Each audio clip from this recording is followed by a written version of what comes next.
All right, Alex. So if you'd like to go ahead let's see here, important things you need to know. So this document has a lot of good stuff in it. We're going to talk about the most important things for you to know about breast cancer, 3 different types, all sorts of stuff. I won't steal Alex's thunder here as we go through this. And again, you'll all have access to this through the chat here, as well as it'll be emailed to you after if there's any problems with your download. So I'm just going to scooch ahead here. Oh, I'm marking the document up unintentionally here. Okay, Alex, so we should be able to see Breast Cancer 101, 3 types of breast cancer. Yes. Okie doke. So you please go ahead and tell us what you'd like to tell us about the 3 different types of breast cancer as categorized by most standard care programs. So how is breast cancer identified? Why is it seen that there are these 3 main types? That's an excellent question. In general, breast cancer traditionally has been described based on what we call cell surface receptors. Now, this is kind of a bit of an antiquated view, and it's based on a lot of cancer being focused on due to pathology. And pathology is really what you can see with a microscope. As a scientist, we've kind of moved beyond that in many different ways.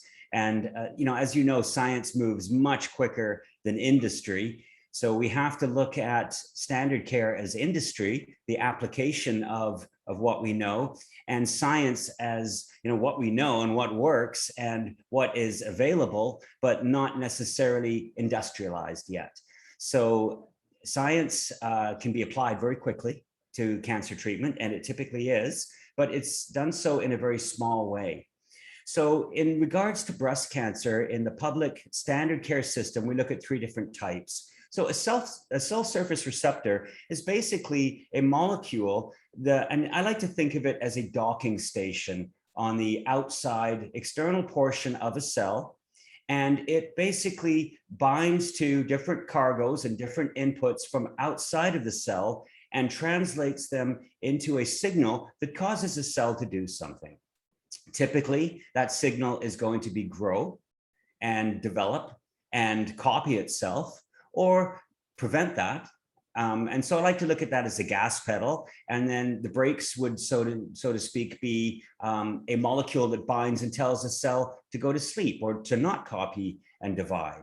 And there's also other molecules that can bind a receptor and cause that cell to excrete certain things, hormones or different molecules that are used throughout the body. So the 3 different types of receptors that we have in breast cancer, could you scroll? Oh, there we go. Beautiful. Nice job, Michelle. Is we have the estrogen receptor, and we have the HER2, a human epidermal growth factor receptor 2. And then we have what's called triple negative breast cancer. We also have the progesterone receptor, but it's somewhat associated with estrogen positivity, and it's not really a target of any sort of treatments. So in order for a breast cancer to be a breast cancer, it has a higher abundance of these receptors than a normal cell. So in a normal cell, you will have a certain amount of estrogen receptors. And when estrogen, which is referred to as the ligand, and a ligand is something that binds the receptor, when that ligand binds the receptor, it causes that receptor to go through a conformational change. In other words, it changes its shape, much like when you touch, one of those plants that eats flies. I forget what they're called. When you touch them and the leaves immediately close, that's much like a receptor. And so it changes its shape, and that causes it to send a signal down to the interior of the cell to do something. So in the case of estrogen receptor and estrogen, when estrogen binds the outside of the estrogen receptor, it causes that cell to grow and copy itself. And this is an important thing if you're dealing with a breast cell. So in estrogen positive breast, can you go back up a bit, please, Michelle? Sure, yep. Yeah. Maybe I could give you a ding when I want you to slide down. That's fine. Okay, thank you. Just take me. So when the estrogen ligand binds the receptor, it causes it to grow and develop. And that's important when you're going through pregnancy or when you're going through your standard monthly cycle. And women's breasts typically get bigger due to the estrogen, and that's an important process. The problem is when you have too many of these estrogen receptors, and when you have too many of them, what can happen is a small amount of estrogen can bind, and then these cells can grow uncontrollably because they're getting overstimulated from a small amount of estrogen. So with the progesterone receptor, it can occur with estrogen receptor or without. It doesn't seem to make a big difference in how it's treated, but it's another thing that they look at. And so then you also have the HER2 receptor. And the HER2 receptor functions very much the same as the estrogen receptor, except it's what we call a ligand-independent receptor. There are actually 4 human epidermal growth factor receptors. And what happens is the ligand will bind one of those other receptors, and then it will bind with the HER2 receptor, and that will turn it on. So instead of having a direct binding, it gets activated by one of the other receptors in a process called dimerization, where 2 receptors come together. And then in triple negative is when you don't have any of these receptors. So in other words, you do have the receptors, they're just all at a normal level. They're not at an overexpressed level or a higher level. So these receptors are always present. It's just the state of them being over expressed, having too many of them on a cell is what is defined as having an estrogen positive or HER2 positive breast cancer. So you always have some of these receptors in a normal healthy cell, but you have too many in an unhealthy cell. Is there any questions on that? Go ahead and type in the chat. Yes, if anyone has any questions, type in the chat. Let me just recap, since I've had a little more time with this data, and that's a lot of info. Pardon me as I scroll through from my own brain. Yes. So essentially, and this is all in your document, folks, because I really wanted to make sure you could understand this. What Alex is telling us here is really what breast cancer is, how it forms. Fundamentally, the processes he's describing are normal, healthy processes, is what you're saying, right, Alex? Is that it's normal for us to have these receptors and these ligands, and for them to bind. That's how these things get into the cells to do their normal function. Right. The problem is when we have, well, there's a few problems you're going to tell us about down the road today. Yes. But first and foremost, how we end up with something that we might call breast cancer is because we have an overabundance of these cell surface receptors, and that makes it so these cells just keep copying themselves. There's no breaks, right? There's no, the normal breaking process doesn't happen. They just stay on, keep copying themselves. And essentially that is what a tumor is, right? It's this kind of mass of cells that really aren't supposed to be there, but have just kept copying themselves. Exactly. That's an excellent description, Michelle. Well, thank you. Okay, so no questions I'm gathering here at this point. Okay, so Alex, we've when I interviewed you to put this document together, because I know your knowledge base is so broad, and I knew that you were going to share so much good information. There was no way we were going to keep up with notes, and that you were also going to use terms that we weren't going to be all that familiar with. So that's why I've written it all out here. What would you like? Maybe when we talk about ER positive, let's start with that. Estrogen receptor positive, is that what that stands for? ER? Yes, exactly. So that means I have an overabundance of estrogen receptors. Exactly. Okay, so yeah, go ahead. But let me stratify that and make it a little more complicated, because of course you've simplified it to such a beautiful manner. There's actually 2 estrogen receptors. Okay. There's one estrogen receptor called the alpha, also known as estrogen receptor 1. And then there's a second receptor called the beta, and that's known as estrogen receptor 2. Okay. And so what happens is estrogen binds both of them. But the estrogen alpha in breast tissue causes the cells to grow and copy. And so that's like the gas pedal. And then the estrogen beta, when estrogen binds it, it stops those cells from growing and copying themselves. Okay. So one is a gas and one is the brakes. And so when you're going through your monthly cycle, you have a higher amount of estrogen alpha. And then when your monthly cycle ends, you have a higher amount of estrogen beta. So these are constantly being regulated. In estrogen positive breast cancer, you have an abundance of the alpha receptor and not enough of the beta.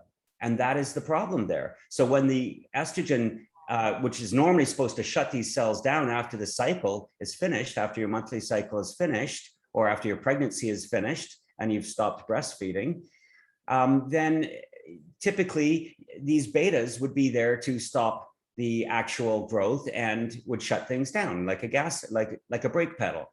But in estrogen positive breast cancer, you have a higher abundance of the alphas than the betas. It's not a proper mix. It's like having too much vodka in a drink and not enough mix. Not enough orange juice or cranberry. Yes, not enough cranberry or not enough orange juice. Right. Thank you for that distinction. Okay, so let me recap. So it's not just that we have an overabundance of the estrogen receptor that causes ER positive breast cancer. It's the alpha receptor is there in overabundance. And so the normal checks and balances of the alpha and beta kind of being there in equal amounts doesn't happen. Exactly. Okay. Yeah. So it's not, am I low on beta, or I might have a normal amount of beta, but it's just not enough? Exactly. Yeah. Okay. And that's an excellent question. I'm not sure I can actually answer if it's a lower amount of beta or I would assume it's a combination of both. Maybe some cells have a lower amount of beta, and then some cells have a normal amount of beta, but there's still too much alpha. Understood. Joanne is asking, is this why women that have had children have less chance of breast cancer? Yes. Yes. There seems to be some correlation with that. Definitely. Okay. Yeah. Oh, estrogen positive breast cancer, that is. Right. Yes. Asking for Adriana, Alex, how does this alpha beta imbalance manifest itself for the third case where there is no imbalance? So where we're talking about triple negative then? Yeah. Or HER2 positive. We'll get into that in a bit. Good question. In other words, Adriana, Excellent we're question. coming back to that. Yes. You're cutting way ahead of us. Yes. Excellent, though. Thinking along the right lines. Yes, totally. Triple negative. Yes. Yeah. We're going to cover triple negative in detail too. Okay. So tell us a little bit about how ER positive. Well, let me just ask, are there any questions at this point about how breast cancer forms? Joanne says, I've never had children, and that might be why I have ER positive. Not necessarily. Many women can live without having children. I know, I wouldn't be too concerned with having children just to reduce your risk of breast cancer, because that's a lot of extra work. Right. I don't think that's what Joanne was suggesting. And I did just see somebody raise their hand. So let me see if I can navigate this whole thing here. Too old, Joanne. Yeah. Understood. Okay, so let's see here. Oh, there we go. Participants, hang on one sec. Naeem has asked a question, and I want to allow her to unmute. Naeem, I'm just going to give you the option to unmute here. And should be able to unmute yourself. Awesome. Can you say something now, Naeem? Venus flytrap. Thank you. Thank you, Dawn. That's what I was thinking of. Yes. A receptor's like a Venus flytrap. That's excellent.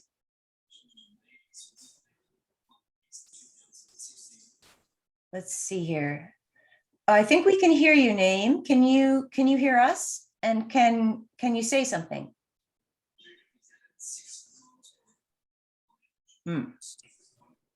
You are, oh, hang on. Where did you go? Naeem, there you are. I'm going to ask you to unmute again. Perhaps we should just continue, and then we can Yes, answer questions at the end of the section. that's a fine idea. I just thought Okay. if I could, work my mojo here and make Yeah. it snappy, I would. It doesn't seem like I'm capable of doing that, I'm afraid. No. So, Naeem, I did see that you have your hand up, and when we go to questions, oh yes, absolutely. What Naeem was wanting to speak about was triple negative options besides chemo, and we absolutely will address that. No Definitely. doubt about it, Definitely. for sure. So moving forward, please do put your hand up, but I will get to you once Alex is finished going through this, because otherwise, you know me with technology, clearly. Okay, Alex. So what I would love to hear about now, now that we've got a sense of how breast cancer forms in general, and that alpha and beta receptor, that's important to understand. Tell us a little bit about how estrogen receptor positive breast cancer is usually treated these days. Okay. And I know even just saying usually treated, there are, well, there's a few hundred countries in the world, and there is lots of different approaches to treatment. There are some countries that are really on the ball in terms of using innovative options, and others who are still somewhat in the dark ages. We're going to talk about that as we go.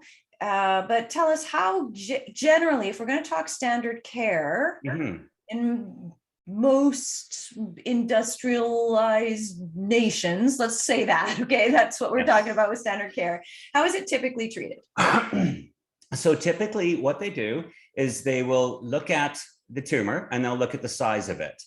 And then what they'll do is they'll do something called a sentinel lymph node biopsy. Once they've removed the initial tumor, they will do what's called a sentinel lymph node biopsy. And the sentinel lymph node are basically the lymph nodes that drain the tumor. They're the ones closest to it, and they're in line with the flow of the tumor. So the tumor, everything that travels through the lymphatic system that leaves the tumor goes through the sentinel lymph nodes. So they're the closest ones. The theory behind that is that if a tumor is going to metastasize, sorry, please my phone. Siri, leave us alone. We're in the middle. Siri, yes, I'm in the middle of something, Siri. Sorry. So typically what doctors will do after they do surgery is they will remove those sentinel lymph nodes, and they will look at them and see if there's any cancer in those particular sentinel lymph nodes. And if there are, then they're going to use that for staging and grading or staging to determine whether it's an early stage or later stage. What should really be done in that particular situation is a full body scan. It's not done commonly enough, and many times the doctors rely on a sentinel lymph node. So if you have had a breast cancer and your doctors are relying on a sentinel lymph node, book a private scan. You can do a whole body MRI. PET CT is the best way to do it, but even a whole body MRI is a fairly cheap option for you, just to make sure that there's no other lumps in your body. And then if you do see a suspicious lump somewhere in your body and the MRI does not tell you what it is, then you can get a PET CT. But definitely get a full body scan, and do not rely on a sentinel lymph node biopsy by itself to determine whether you have metastasis. Oh, okay, for metastasis. Because if you have metastasis elsewhere in the body, then it's a very different treatment protocol. Now, there's also something that we see quite a lot of lately, and these are called prognostic tests. And what they do is they look at a bunch of different markers in the breast cancer and determine whether chemotherapy is necessary. So definitely chemotherapy can be beneficial on a small early tumor prior to metastasis, but it does have issues. It has what we refer to as toxicity that can affect certain drugs like anthracyclines can cause heart damage and so on. So there are concerns with getting a chemotherapy right away. So they do these prognostic score tests. There's a variety of different ones now to determine your risk. So if the tumor has spread beyond the local site, the breast tissue, If, for example, if it is in the lymph node biopsies, then they're more likely to do a scan, but not always. Then if it is elsewhere and you have what's called stage 4, where if the tumor is in a different organ, then it's considered stage 4. And then it's a very different treatment. Then we have a whole new protocol for treatments for that is quite effective. But let's go back to if it's just a localized tumor. Now it's going to occur in one of two different areas. It's going to be either in the ducts that deliver the milk, or it's going to be in the lobulars that produce the milk. And so these are two types of estrogen positive breast cancer called ductal or lobular. They're slightly different and they have different prognostic features. And we could get into the details of those a little later on, but they're both considered estrogen positive typically. They're usually estrogen positive. So once that is, let's say if a patient has a non-metastatic cancer, then they're given something called an aromatase inhibitor, or they're given tamoxifen. So an aromatase inhibitor, there's two different types of aromatase inhibitors. There's what we call steroidal and non-steroidal. And so the steroidal, an example of a steroidal aromatase inhibitor is called exemestane, and then the non-steroidal ones are called anastrozole and letrozole. So I'm sure everyone's heard of those. What aromatase inhibitors, they're known as AIs, what they do is they prevent your body from producing estrogen. So estrogen is produced through the aromatase pathway, and the aromatase pathway is basically an enzyme called aromatase that converts certain precursors into estrogen. Often it's androgens or testosterones or different molecules that it basically alters and converts them into estrogen. So when you inhibit that enzyme, you inhibit the body's ability to produce estrogen. However, the problem is that estrogen, this aromatase pathway, can be active in a variety of different places. If, for example, a woman is under 50 and she hasn't reached menopause, then they'll often give a drug called tamoxifen. And tamoxifen is what we call an estrogen receptor binder. So it actually binds the estrogen receptors and plugs them up. And the problem with tamoxifen is it binds both, tamoxifen actually binds both receptors. It preferentially binds the alpha receptor. So it mostly binds the alpha receptor, but it also binds the beta receptor. And the beta receptor is important. You want to keep the beta receptor clear. So if there is any estrogen being produced, it's going to bind the beta receptor and it's going to cause those cells to stop growing. So when you use tamoxifen, while you are inhibiting the ability of estrogen to bind the alpha receptor, then you're also inhibiting the ability to stop that process too, by binding the beta receptor. Now, there's another issue with tamoxifen that is a bit of a problem,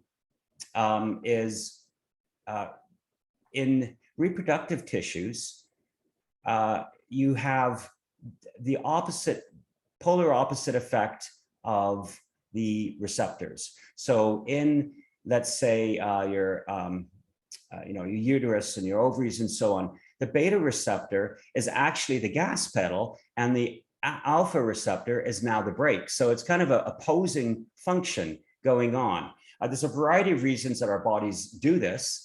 But the problem is when you use something like tamoxifen that binds both receptors, now it's going to start binding the alpha receptor, which is the brakes in reproductive tissue. And as a consequence, it can cause ovarian and reproductive cancers. So that's one of the negative side effects of tamoxifen. There's been some developments on that. There's actually a new drug it's actually been around for a while. We've been using it for quite some time. But it's a little more common in use now in Canada. It's called fulvestrant. And fulvestrant mostly just binds the alpha receptor. It doesn't really bind the beta receptor. So it's kind of like a new improved version of tamoxifen. So if a woman is diagnosed with a advanced metastatic breast cancer, then typically instead of trying to just inhibit the estrogen receptor through the aromatase pathway by reducing estrogen production. They just go straight to the receptor and you get fulvestrant, which is quite effective. Now there's another technology called CDK4/6 inhibitors. And CDK4/6 and 4/6 are two different pathways that are actually downstream. And when I say downstream, when you have the estrogen receptor and you have estrogen bind the receptor, it causes a signal cascade that goes through many different genetic features before it actually causes a cell to copy itself. So triggering of the estrogen receptor can lead up to, thousands of different activated genes, or genes turned on and genes turned off. So it has many different functions inside of the cell to cause it to grow and copy. So it's not just a single pathway. There's many different pathways that offshoot. So the CDK4 and 6 pathways are two of those pathways that are very important in breast cancer. And so a class of drugs that inhibit those pathways are called CDK4/6 inhibitors. And these have been a wonderful boost to treating estrogen positive breast cancers. In fact, they're actually found to be beneficial in other types of breast cancers too. And we'll get into that a little later. So the very first drug was called palbociclib. So these are called the ciclids. You've probably heard of these. So palbociclib was invented about probably 5-6 years ago. We started using it. And it seems to work quite well, especially combined with fulvestrant. And so in that particular situation, when you get fulvestrant and palbociclib, you get a much better inhibition of the estrogen alpha signaling pathway. And it's quite effective in metastatic breast cancers, shutting things right down. However, over the years, they found that there was a couple of key mutations. One of them is called a mutation in your RB gene, which is actually fairly common in estrogen positive breast cancers. But there's a couple of other mutations in genes that can prevent palbociclib from working properly. And so because of that, another company came along and said, oh, we're going to invent a version of palbociclib that actually works against these mutations that stop palbociclib from working. And so they invented ribociclib. And then, of course, after a little while, they found, oh, well, there's a couple of mutations in different genes that actually cause ribociclib from not working properly. So another company came along and said, we're going to invent a drug called abemaciclib. So you have your first generation, which is palbo, you have your second generation, which is ribo, and your third generation, which is abemaciclib. So the reality of it is abemaciclib targets a bunch of other genes that palbociclib and ribociclib don't. So abemaciclib is pretty well the better drug to use. However, you don't necessarily need abemaciclib right off the bat. If you don't have certain genetic mutations, then palbociclib is just fine for you. Palbociclib is probably easier to access than abemaciclib. So these CDK4/6 inhibitors are really, really important, and they work very well with fulvestrant, which is what we call a selective estrogen receptor inhibitor. Okay, Michelle, ding. Yeah, ding, ding. Okay, moving along. That's a lot. The key points that Alex just made are in this document, I promise you. But holy cow. So that's a lot of change that's happened in breast cancer treatment for sure, and lots. Yeah. And obviously there's more treatments than what you just mentioned. You're just talking about a couple of different key types that people might know. A few folks have talked about, for example, which we'll come back to, treatment called Aclasta. Aclasta, right. Anyway, we'll come back to it. Okay, so treatment resistance. Yes. So treatment resistance. So what can happen after somebody has been on tamoxifen or aromatase inhibitors for some time?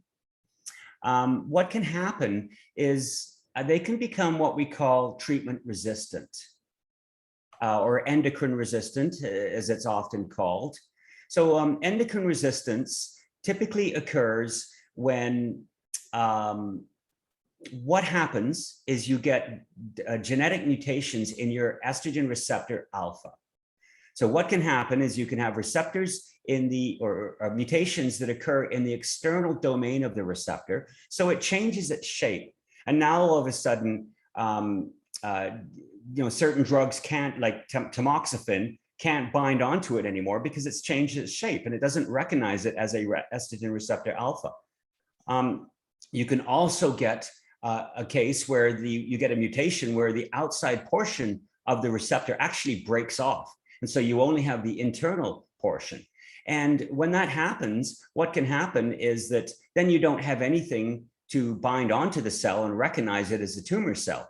It's it still has a receptor. And what can also happen is in that particular case, the receptor can, if it's turned on when the external portion breaks off, then it stays turned on. It's kind of like a light switch that you break when the light is on, and then all of a sudden you can't turn that light off. And then what can also happen is the actual receptor can get mutations that cause it to stay stuck turned on, called constitutive signaling. So all of these things can happen over time. But what they are is they're genetic changes. They're changes to the estrogen receptor. Now, there's other things that can happen too. What can happen is in an estrogen positive breast cancer, all of a sudden the HER2 receptor, which is normally at a normal level, it can develop mutations and it can start signaling by itself. And you can also get something else called MET amplification, which is a gene that gets over amplified. So the two things that cause resistance after 5, 6, 7 years of being on endocrine therapy are mutations to the estrogen receptor and mutations to the HER2 receptor. So those are the most common things that can happen. And what is most important? I mean, it is important, I think, for us all to understand how things work on the back end or within the cells in our body. But, what we're most interested in is what can be done. Exactly. About these things. So if I have developed this endocrine resistance, or I've got these mutations, what then? So that's an excellent question. And this is where precision oncology comes in. So as you can see, these drugs are being produced. And then as we're using them, we're understanding more and more about how they work, why they don't work. And the tools we use as scientists we look at something called DNA. So everything is based on DNA. Our bodies, it's the roadmap of every cell. Theoretically, the DNA in every cell in the body is the same. But what happens is our DNA is ordered into what we call genes.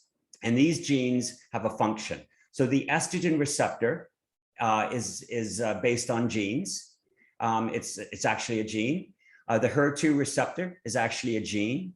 And the CDK4 pathway is a gene. The CDK6 pathway is a gene. Everything is a gene in our body. Everything is a production of genes or a combination of different genes. For example, eye color is a combination of a few different genes together. So the tool that we use in science and that we use also in treatment now is called tumor DNA sequencing. So tumor DNA sequencing is the process of taking a tumor sample, isolating the DNA or the tumor cells, and then extracting the DNA from those tumor cells to look at different things like the HER2 receptor or the estrogen receptor and see if they have those mutations that will make you treatment resistant. So there's a multitude of benefits to tumor DNA sequencing. Everybody needs to get it. The FDA has approved a variety of different, or at least 2 different tumor DNA sequencing tests. One of them is by Foundation One. I believe Caris is in the process of getting approval. There's also a liquid-based test called the Guardant 360 that's just been recently approved. The point is that everyone needs tumor DNA sequencing. Tumor DNA sequencing will tell you whether you have mutations in your estrogen receptor or your HER2 receptor, and whether, you have to have different treatments than the standard care. It'll also tell you whether you have these mutations that will prevent the a certain CDK4/6 inhibitor from working. So for example, if you have mutations in your RB gene, then palbociclib is not going to work very well for you. And the same with ribociclib and abemaciclib. So knowing which drugs to take, including chemotherapy drugs, is all based on whether you know what genetic mutations you have. There's also another wonderful tool that is available, and it's called RNA expression testing. And so basically what RNA is we look at something called messenger RNA. So there's a process where the DNA of a gene gets converted into messenger RNA, and that messenger RNA then gets transported to an area of the cell that converts it into its protein. And a protein is just basically a general term for the final product of a gene. So a gene is just the DNA, and the gene gets turned into a product. So the ER gene, for example, the estrogen receptor gene, is just DNA. And what happens is messenger RNA gets produced from that DNA, and it's estrogen receptor RNA. And then that gets converted into the estrogen receptor, the actual product, which is the estrogen receptor. So can I interrupt you here? So if there is a mutation in one of those genes, that's why I'm going to have that overabundance of those receptors, or that's why things aren't going to bind properly. That ligand you were talking about with that cell surface receptor, is that how those mutations are going? Yes. And knowing that, if I can just keep trucking so that my thoughts are clear, and knowing which of those mutations are making things go sideways for me means that I don't have to settle for chemotherapy, perhaps, or right. I can actually try one of these. I don't know if you actually use the term targeted therapy here. Yeah, precision oncology. These are targeted therapies. Right. We talk fulvestrant is a targeted therapy. CDK4/6 inhibitors are targeted therapies. Yeah. Because they target a specific gene pathway. Right. So rather than having your oncologist just, hope for the best and put you on, say, immunotherapy or on one of these therapies, if you do the genetic testing, that tumor DNA and the RNA expression testing, then you'd know which treatments are actually going to work for your mutations.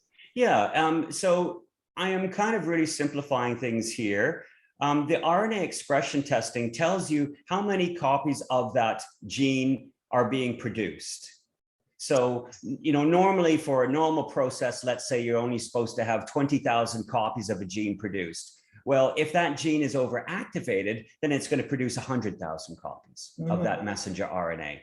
So the two tests are the tumor DNA sequencing and the RNA expression testing. They're very complementary. Tumor DNA sequencing has been around since 2006, 2005, when we first sequenced the human genome. Expression testing has really just come of its own recently, and now we're able to look at all 20,000 or so human genes with a single expression test. So these particular tools are incredible for precision oncology and for really, determining what's best for a cancer patient, not only initially, but all the way through their treatment and through the course of the disease as the disease changes. So alterations, we call them molecular alterations, can either be mutations. And what that means is they can break off the receptor, they can cause that particular gene to stay turned on, or they can cause that gene to actually turn on cancer-causing genes. So it's kind of like a cascade. So you're changing the shape of the key of the lock, so it's going to fit different locks. And some of those locks all of a sudden may be cancer-causing genes. And so expression testing doesn't really look at the mutations. It tells you how much of that gene product is there. And that's also very important, because let's say you do genetic testing and you don't find any mutations on your HER2 gene, or you don't find any mutations on your CDK4/6.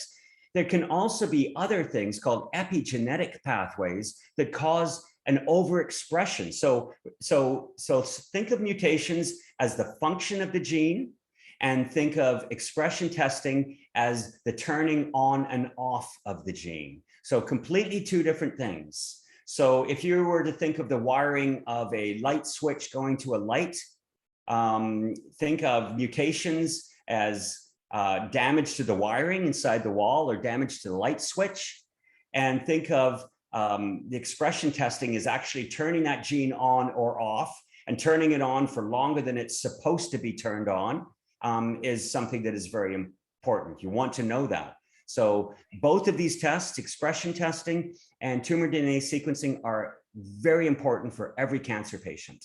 All right. They allow us to determine all kinds of different things. We will, I'm sure, come back to that. There are so many questions, excellent questions. So I want to give you a chance, Alex, to tell us a little bit about triple negative, and then we'll talk about HER2, I think. There we go. Okay, so I think we should go back up a bit. We've skipped a little bit of estrogen positive here, didn't we? This was an example. Sorry, I thought you had covered this. No, Okay. we didn't. Be No, there's quite a bit more exciting stuff. I am trying to be mindful of people's time as well. So of course, yes. So briefly, I'll cover this very quickly. So, what can happen? Let's say you find that you have a HER2 mutation. Let's say you've been on tamoxifen for 5 years, everything's been good. All of a sudden your cancer comes back and your doctor says, okay, we're sorry. We've tried everything. The only solution we have now is intravenous chemo or oral chemo. There's nothing else we can do for you. Then what you can do is you can get what's called a liquid test, and that's where they take the tumors from your blood and they take the tumor DNA. So all tumor cells release their DNA into the blood, and it's fairly stable in the blood for quite a while. And so what this test does, it's called a liquid biopsy. It's called a discovery liquid biopsy. And what they do is they isolate about the tumor DNA, and they look at about 300 different genes, including HER2 and the estrogen receptor, which are the two key genes that get mutated. So if you have a mutation in your estrogen receptor, then there's a class of drugs called receptor or selective estrogen receptor modulators, called SERMs, and selective estrogen receptor degraders. So there's a class of these drugs. There's actually about 6 or 7 of them right now that have just been developed, and that some of them are available. One of them's available. So they're the latest thing. So if you have a mutation in your estrogen receptor, then you can try one of these drugs and it will probably be very effective. If you have a mutation in your HER2 receptor, there's a drug called neratinib that is incredibly beneficial at binding onto damaged HER2 receptors and that have been mutated. And so what it does is it actually binds it, and it's a great treatment if your treatment resistance is caused by a HER2 mutation. So very important.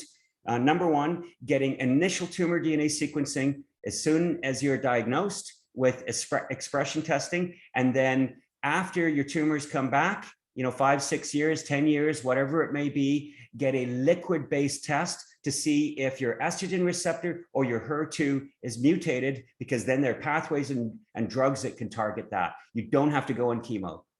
Okay. And just for anybody who's had breast cancer for some time and just heard Alex say, hurry up and get your testing. It's always better late than never. Yes, exactly. So it's not like, even if you've had a couple different rounds of a few different treatments right now, and even if you've gone from no metastasis to metastasis in a variety of different places in your body, there's still great, like it's actually even more critical, I would say, wouldn't you, Alex, that you get, that you find out what's actually causing it, because obviously the treatments your oncologist is giving you are not addressing these mutations. No. Exactly. All right, are we ready now to move on to triple negative breast cancer? What would you like negative, to okay. I know we've got a few things you want people to know about that. Yes. So triple negative breast cancer is where you do not have an abundance of any of the receptors. In other words, you don't have an abundance of the HER2 receptor, you don't have an abundance of the estrogen receptor, you don't have an abundance of the progesterone receptor. Now, there's also another case of cancer which is called triple positive, where you have all three receptors. We don't really have time to cover it today, but I just briefly want to say about triple positive. If you do have triple positive, it's very important to have dual therapy. So you treat it like you would treat a HER2 and a estrogen positive breast cancer together. So you take the drugs for both of those cancers together at the same time. And so we can do another presentation just on that subtype. But for now, we're going to do triple negative. So triple negative, as I mentioned, you do not have an abundance of those. Triple negative is the most varied of all breast cancers. There's a lot of different subtypes, and there's been a lot of work on it. But recently, what's happened is they've been able to break them down into genetic subtypes. Now, you can only tell which type of triple negative breast cancer you have by doing tumor DNA sequencing, because the subtypes are based on the different genes that are overexpressed or underexpressed that cause the actual subtype. And so to generalize, there's what we call, there's about 7 different subtypes now. There's the basal-like, there's the non-basal-like, there's the immune modulatory, which means that immune therapy can work really well on those. There's the androgen receptor, where prostate cancer drugs, it has overexpression of the androgen receptor, which causes prostate cancer. And then prostate cancer treatments work best for that subtype. There's some that have something called EGFR mutation, which can be targeted. So briefly, the subtypes, I'm going to read these out to you. There's what we call the basal-like 1. And this has alterations in genes involved with protecting your DNA damage response. And so drugs such as paclitaxel, chemotherapy drugs, or PARP inhibitors, like olaparib, or what we call other DNA chemotherapy drugs such as cisplatin or irinotecan, work the best on the basal-like 1. And so to determine if you have the basal-like 1, you need to do genetic testing. There's also the basal-like 2, and there's certain signaling pathways in there, such as EGFR, and MET is another gene that's often altered in that particular subtype. So the drugs that work well for that, the chemotherapy drug cisplatin, PARP inhibitor, which is a targeted therapy called olaparib, is important there. And then there's growth factors. There's a whole list of different targeted therapies, such as alatinib, afatinib, and so on. They're called tyrosine kinase inhibitors. And there's mTOR inhibitors, such as everolimus and so on, that can work really well for that. Everolimus is an mTOR inhibitor that has been approved for estrogen positive breast cancers, but it can also be effective in the basal-like 2. Now, there's also the IM, which is the immune modulatory. And this is one that has an overactivation of genes involved in the immune system. And so this is a great target, or this particular subtype means that you could get a significant benefit from the new immune therapy drugs, the ipilimumab and nivolumab and pembrolizumab. And so that's a real game changer, because these drugs are really a huge advance in cancer treatment. We're always looking for patients that will respond to these drugs. There's certain key molecular features that we look at that determine whether these drugs will work. And if those patients have this, then we want to get them on there. They're the preferred treatments, because when people do take these immune therapy drugs, they tend to get incredibly long remissions and cures in many cases. We've seen many people cured with immune therapy drugs. So if you do have an immune modulatory subtype of triple negative breast cancer, you want to know, because then you can go on these immune therapies, and that's going to make a huge difference in your life. We also have the mesenchymal subtype. And so certain drugs like everolimus can work for that. There's a targeting of the PIK pathway, mTOR pathway. These are all genes that you're probably not going to know about, but they have targeted drugs available. For example, there's a new drug called alpelisib, which is also, we didn't discuss an estrogen positive breast cancer, but it's one that works against mutations in the PIK pathway. It's only been around here in Canada for the last 2-3 months. But if you have any type of breast cancer, including estrogen positive breast cancer, or if you have the mesenchymal subtype of triple negative, then this particular drug, alpelisib, can work incredibly well for you. We also have another one called the mesenchymal stem-like one, stem cell type. And there's certain drugs involved with treating lymphomas and blood cancers that can work really well for this. There's also a pathway called the PIK alpha pathway and beta pathways. And so there's a class of drugs that tend to work quite well. There's what we call dasatinib, SARC inhibitors, bosutinib, that can work well for this. And then there's the LAR one, which is known as the androgen receptor positive one. And so this is the one where you want to use the anti-androgen drugs. So that's a brief overview of triple negative breast cancers. Typically, if you're going to be diagnosed with triple negative in Canada, you're going to be given chemotherapy, and they're not going to look at what subtype you have. So it's very important that you learn what subtype you have, and then you know what's going to work and what's not going to work. And that includes chemotherapy as well as other targeted therapies based on the specific mutation. So once again, tumor DNA sequencing and expression testing, key to getting the right treatment at the right time. Excellent, thank you. So that takes us to, we've got so many great questions. I can't wait to actually get to you talking Okay. to our attendees about their own cases. But please do. So again, this document has lots of information about HER2 positive breast cancer. So I won't get you to go through it all again, Alex. Again, I want to give people a chance to ask their questions directly of you. Of course, yes.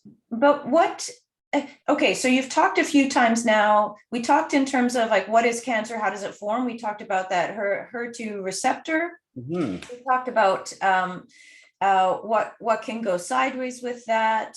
So and you've talked about how important genetic testing, both tumor DNA and RNA expression is in all types of cancer to make sure you're on the right treatment. And then also using the liquid biopsy test to see if there's been any modifications, I guess, to your mutations. And also we'll get to using it as a treatment monitoring tool. When it comes to HER2, maybe tell us a little bit about, like, what have you seen in the last 20 years in terms of the development, I mean, towards treatment? How is it most commonly treated right now? And what are the treatments that you're seeing having greater benefits for people? I think that's a great question, Michelle. So HER2 has kind of been the poster child of precision oncology. The HER2, one of the first targeted therapies in precision oncology ever developed was called trastuzumab, also known as Herceptin. And it is what we call a monoclonal antibody that binds onto the HER2 receptor. So this is a great, this was developed quite a few years ago, many, many years ago, actually. And it was one of the first targeted therapies ever invented. So it kind of opened up precision oncology. And before that, women with HER2 positive breast cancers really didn't have a good prognosis. They didn't have a lot of treatment options. As soon as they came out with Herceptin, it radically changed it. And so what it is it's an antibody that will seek out any cell that overexpresses HER2, and it will bind onto the HER2 receptor and prevent it from triggering. And it can also cause the, if it's binding the outside of the cell, it also causes the cell to become very kind of bulky, and it can't function properly with this giant molecule attached to its receptor.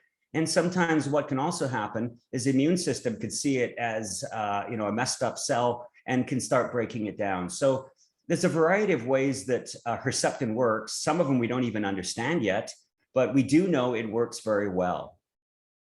So what HER2 does, as I mentioned, is it binds onto the receptor. Now, one of the problems is that Herceptin doesn't work forever.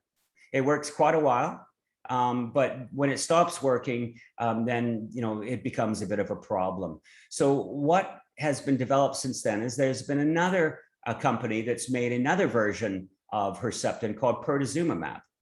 And it works slightly different. It binds a different part of the receptor. So often, if that mutation occurs or the changes occur in the HER2 receptor and Herceptin can't bind it anymore, sometimes pertuzumab can actually work when Herceptin doesn't work.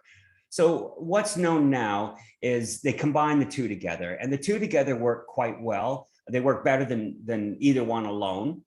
So combining the two together works quite well. One of the problems with HER2, and I mean, we're really getting into just brief aspects of treatment here. HER2 positive breast cancers have a preference to metastasize to the brain. So estrogen positive breast cancers typically metastasize to the liver or the lungs and the bones. What happens with HER2 is it preferentially binds or goes to the brain.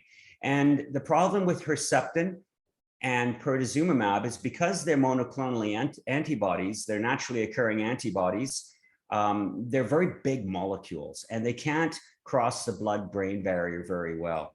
So what's happened since then is there's been a class of new drugs that will inhibit HER2 therapy. So one of them that works quite well. Now, we're not going to talk about blood-brain barrier right now, but what is a new development is a drug called TDM1. And so TDM1 also includes Herceptin, but it attaches a chemotherapy drug to Herceptin. And this is a new process. They're called, it's called conjugates, drug conjugates. And it was the beginning of a really new development in cancer treatments. We're going to see a lot more of these conjugates. They work incredibly well because what they do is they don't just actually bind the receptor. They also bind the receptor and then release a chemotherapy drug into that specific cell. So in other words, the cell gets a high concentration of a chemotherapy drug. And typically what they do is they use a drug that you can't really give any other way. So they often use drugs that are too strong to be given systemically. And they combine into these antibodies, such as TDM1, and it binds onto the cell and delivers that payload. So the benefit of this is that you can use a chemotherapy drug at a high concentration without it affecting all the other cells in the body. So it's only going to bind these overexpressed HER2 receptor cells, and it's only going to release the chemo there. So this is what we call targeted chemotherapy. And it's a really new development, and you're going to see a lot more of that. What is that? What are the studies showing in terms of overall survival and side effects? Because of course, whenever you think about chemo, yeah, think about side effects and people yes. natural aversion. So why is this better? So these drugs, because they're smaller, they can travel throughout different areas. Tumors can be big, and it's hard for certain drugs to get from the outer layer of the tumor to the inner layers of the tumor where the activity is happening. So drugs like this tend to have a better penetration of the tumor, and they tend to kill more tumor cells even after Herceptin stopped working. And what about once again, they are susceptible to changes in the HER2 receptor. And as I mentioned, neratinib is a good drug for mutations in the HER2 receptor. But another problem, as I mentioned, what can happen with certain receptors is the external portion of the receptor can break off. And if you have HER2 positive breast cancer and the external portion of the HER2 receptor is broken off, you don't really have any way of treating it. So, what can happen? You can't get into the cell. You can't find it. This antibody is looking for things with a HER2 receptor and yours is broken off, then you can't bind it. So typically over time, what happens in HER2 positive breast cancers is this HER2 receptor can break off. That's one of the mechanisms of resistance. So there's a great new drug called TDXD, and it's a chemotherapy. It's the same as the HER2 seeking antibody. But what it does is it actually releases a chemotherapy drug that spreads to the neighboring cells. So if you have a tumor, what's going to happen is you're going to have one cell with a HER2 receptor. Sorry, if you have a resistant tumor, you're going to have at least, a few of the cells will still have a HER2 receptor, but the ones next to it won't. So you'll have a a majority of cells that don't have a HER2 receptor, and then you'll have one that does.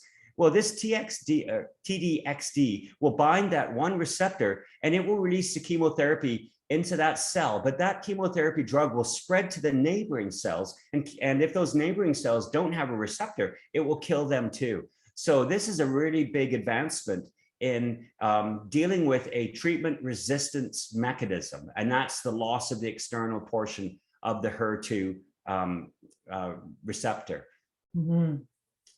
So, and more importantly, I believe this blood, or this can travel to the brain, and it can target drugs or tumors in the brain.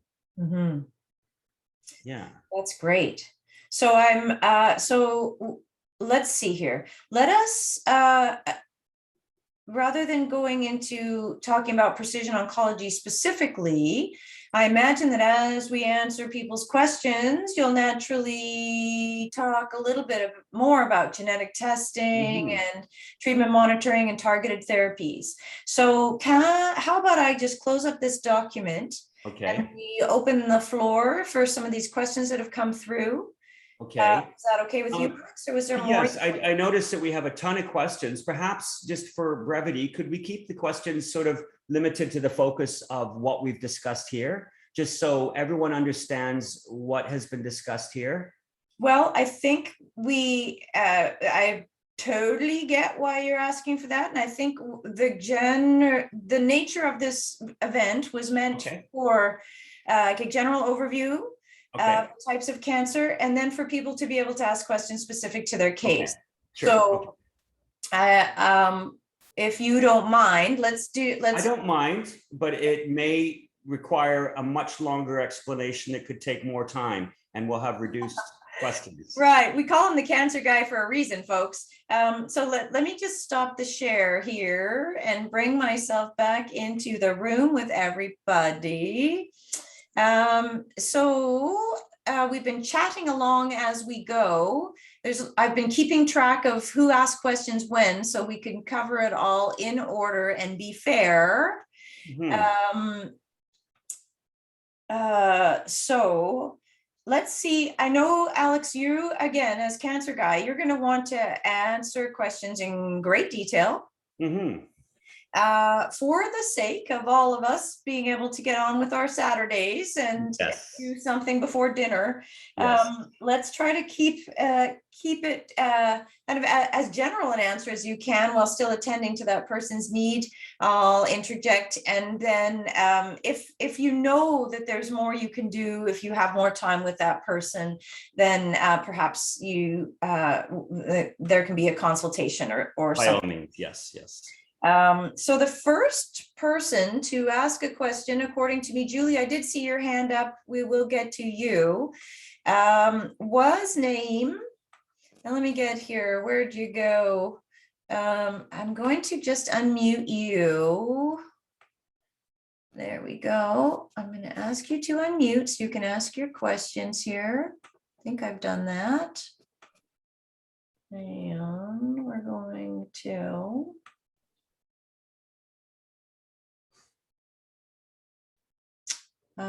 okay, name. I have given you the green light to unmute.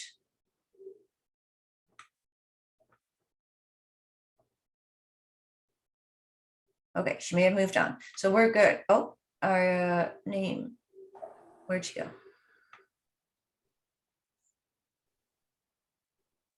Okay, we're moving on in the interest of time. Joanne.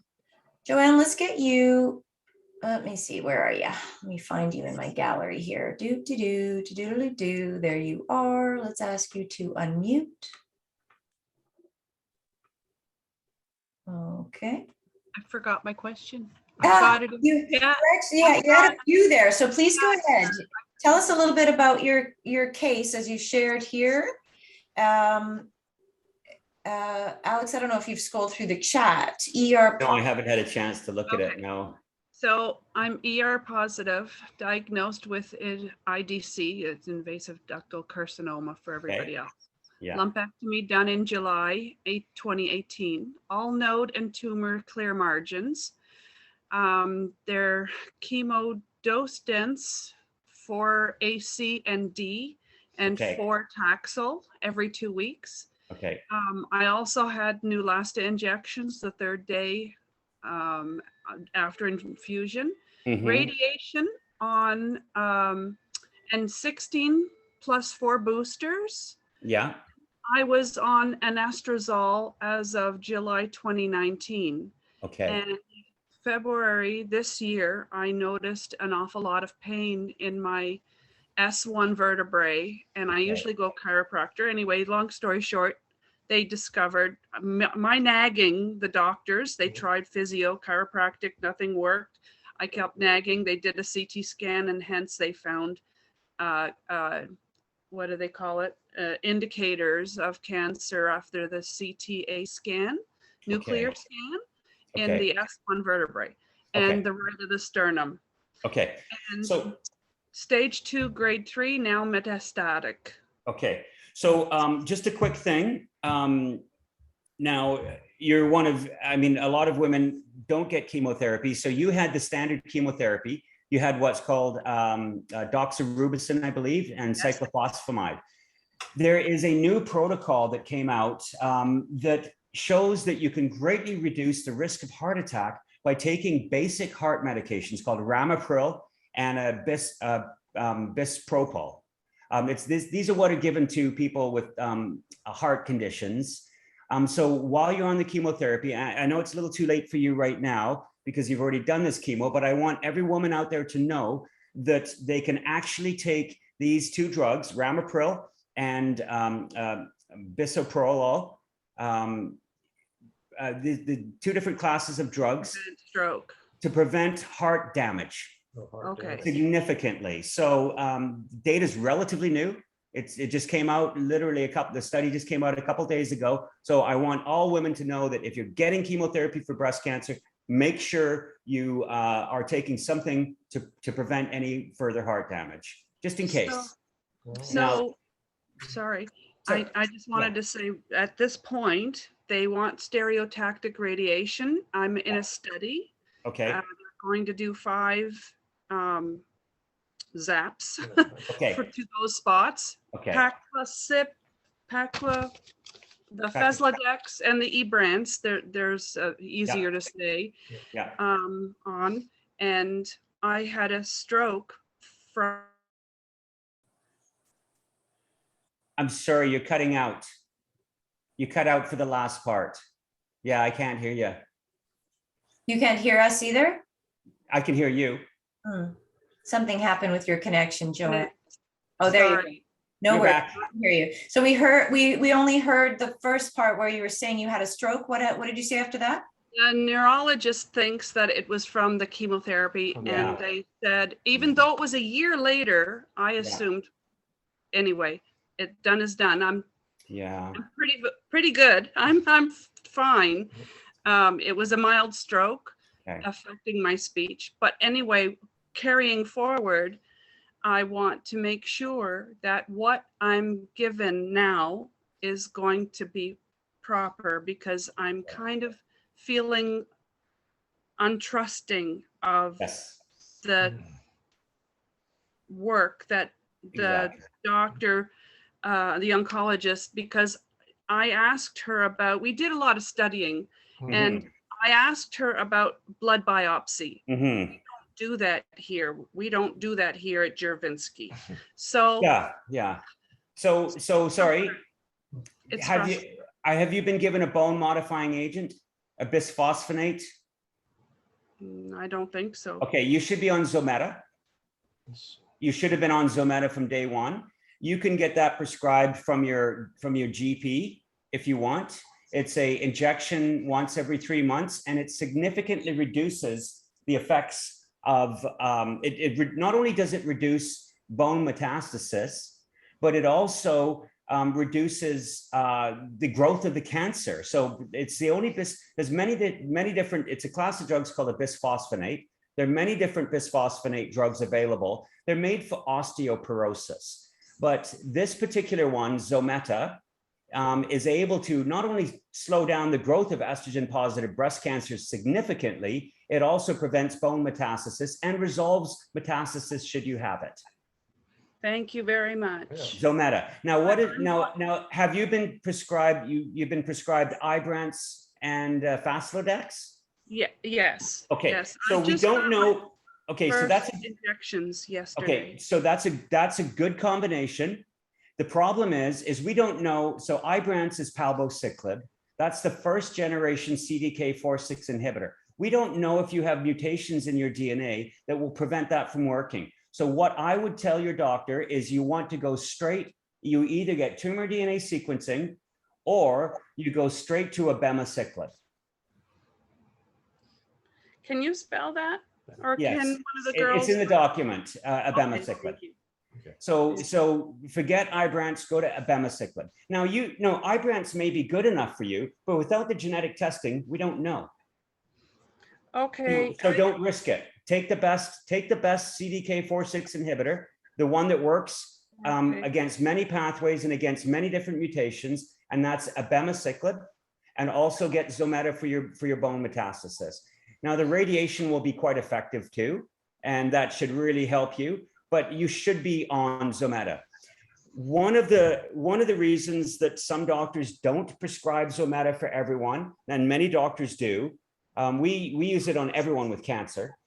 One of the reasons is there's a bit of misinformation on Zometa.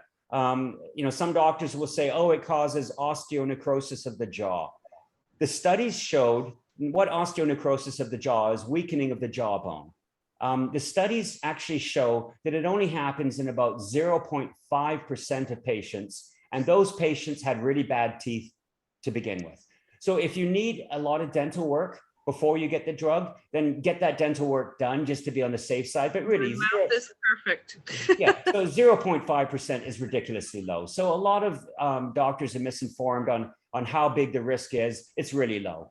And you can find the risk just by Googling it. You can say risk of osteonecrosis with Zometa, and it will tell you right there. It's really not a big risk. Okay, so can I just? Thank you very much. You're welcome, Joanne. That's what this is about, is for you to be able to ask questions specific to you, get some information about what's possible, and hopefully, as in your case, things that you can just pick up the phone, call your doctor about, get a prescription and go. And be demanding. Yeah, this is your life. Be squeaky. That's that you just, and always remember, that's what me and my team here are here for, is to help you either learn the language and the questions to ask so you can advocate, or to do that advocacy for you. And of course, Alex and his team on the research side can coordinate the genetic testing and make sure that your doctor gets the proper information they need to prescribe the right treatment. Right. So once again, as a summary, everyone on cancer should get a bone modifying agent. There's the two that are the best ones. One of them is called denosumab, and the other is a bisphosphonate called Zometa. And if you do not have any genetic testing and you're being offered a CDK4/6 inhibitor, if you don't have any genetic testing, if you do have genetic testing, then we can look it over and say, yes, palbociclib will be fine. Yes, ribociclib will be fine. But if you don't have genetic testing, then just go straight for the best one, which is abemaciclib. I think I did have genetic testing. They sent it down to California for Oncotype DX. That's cancer node negative. That's not genetic testing. What that is prognostic testing to see if chemotherapy is a benefit to you. We discussed that in the beginning of the Okay. I'm sorry. Oh, no worries, Joanne. You know, right now in the world, there are 7,000 different types of genetic tests. And then there's there's this whole lexicon of language that is associated with all the different types of treatments and genes and all the stuff. So it's really complicated and it's hard to tell what's what. And a lot of oncologists, because there's just so many new tests, so many new treatments, they don't necessarily know themselves what is and isn't genetic testing and all the assessments. So no need to apologize for not knowing this stuff. There's a lot to it. The most important thing is that you just keep asking questions. Yes. Thank you. Yes. Thank you very much. So Sue had a question. Let's see here. Let me ask it for her because I was asking her if she wanted me to ask it directly and she hasn't responded. So Sue, let me go back up here. Sue, where are you? Sue's question came from earlier in our talk. If there's no cancer in the lymph nodes, but from the pathology report, there is vascular invasion. Is chemotherapy necessary? She's under 50 and ER positive. Okay. That's a great question. I would say get a PET CT. Okay. Yeah, definitely get a PET CT before you make any decisions there. In the worst case scenario, if you do, chemotherapy, yes, it's always going to reduce the risk if you get it right away. Reduce the risk of what? Of recurrence. Okay. Chemotherapy will. Yes. Now, there's also a new study that could benefit you. So if you haven't had treatment, if she hasn't had treatment yet, there's a new study that shows that if you have estrogen positive breast cancer, and you have what we call neoadjuvant endocrine therapy, that means you get your anti-hormone therapy prior to surgery, not after surgery as it's normally done. What it can do is it can activate the HER2 at the time of surgery. And then it can tell you whether you're resistant to ER therapy or if you're at risk of developing resistance to ER therapy. It's a bit of a new approach, but it's new data. So if you haven't had treatment yet, give us a call and then we can discuss a way of finding out and getting that information for you. But overall, I would get a PET CT as it is and find out really if you have any tumors anywhere else before making any major decisions. Okay. And let's see here. We can come back to what a PET CT is in time as needed. So, okay. So Dawn, let me go here. Dawn, would you like to ask your questions yourself? Let's see here.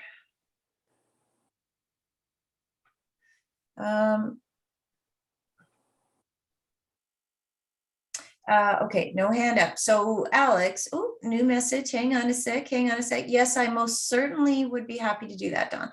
So let me go back here and find it now.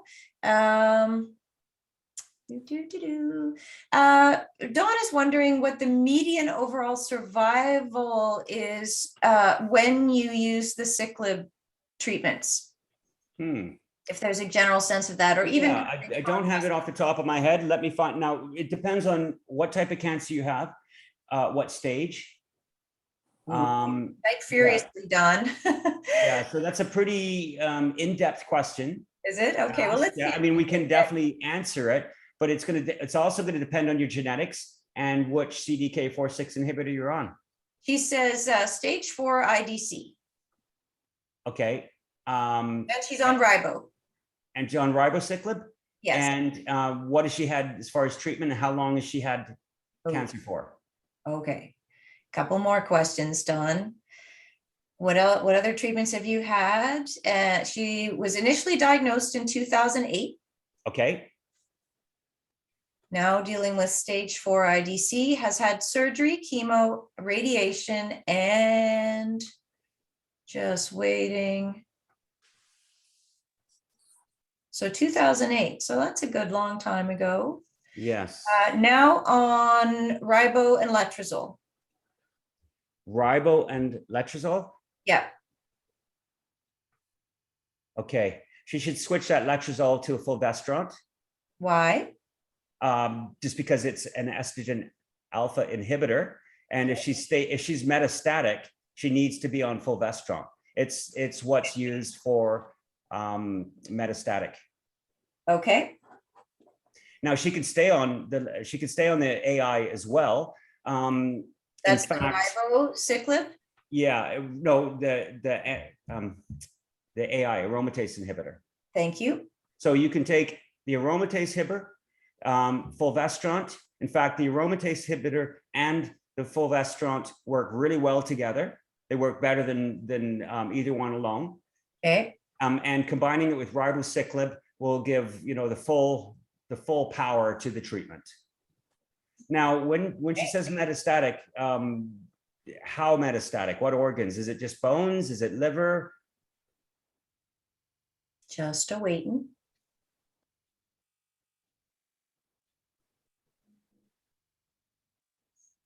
In the fluid around lungs. Sorry, lungs? Okay. Yeah, in the fluid around the lungs. Okay, Sarah. Okay, how about the liver? Is the liver okay? No tumors there.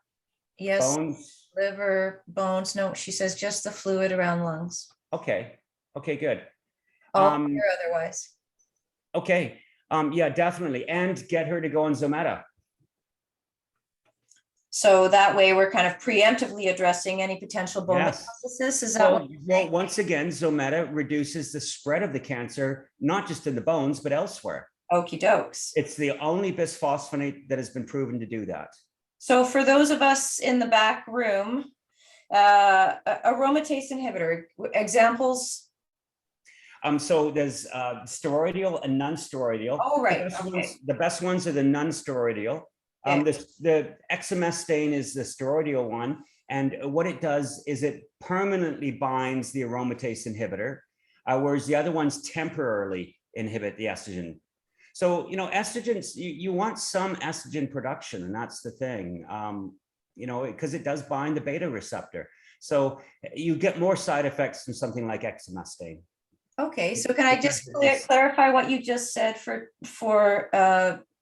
Dawn? Fulvestrant plus an aromatase inhibitor, plus the ribociclib, and then Zometa. Yeah. Okay. That's Alex's off the top. Now, just it's really important that everybody understand we're not looking at your medical records here. No. There may be nooks and crannies that are important for us to know. So, if you go to your doctor and ask about this stuff and you hit a brick wall or you get with any resistance, circle back around to us, have a consultation with Alex and allow him to write up a report for your doctor with the references to grease that wheel a little bit. Again, that's where our advocacy comes in. So by all means, go straight to your doctor and ask about these. If there's any confusion, uncertainty, resistance whatsoever, let us help draft some documentation for your doctor so they understand why these things are so important. Okay. Yeah. So just to clarify, when I'm giving you this information, I'm giving you the latest peer review studies that have been determined by all the scientific and medical community through what's called a continuing education program. In other words, this is assessed to have the best data. It doesn't necessarily mean that it's the best financial wise for your local hospital. It may not be, and it probably won't be. They'll probably say, oh, that's very expensive. It's not worthwhile. It's not worth the cost. It's too many drugs.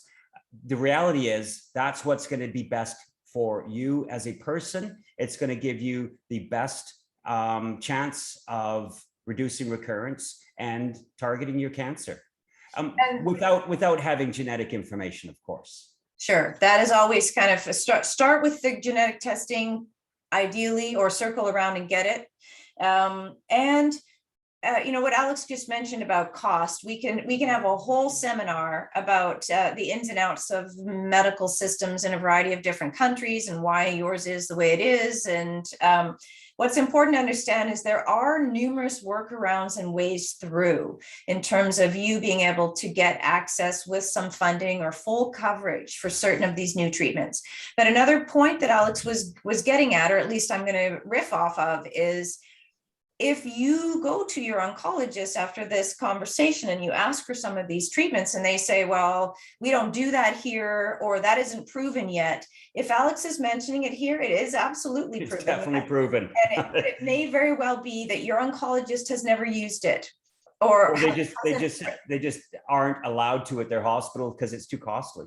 That's typically what the issue is. Possibly. And again, even if that is the case, oftentimes with proper documentation, there is a way for you to get access to it without having to pay out of pocket. So don't give up is what I'm trying to squeak in here about. There are so many different ways through and around to get the things that you need.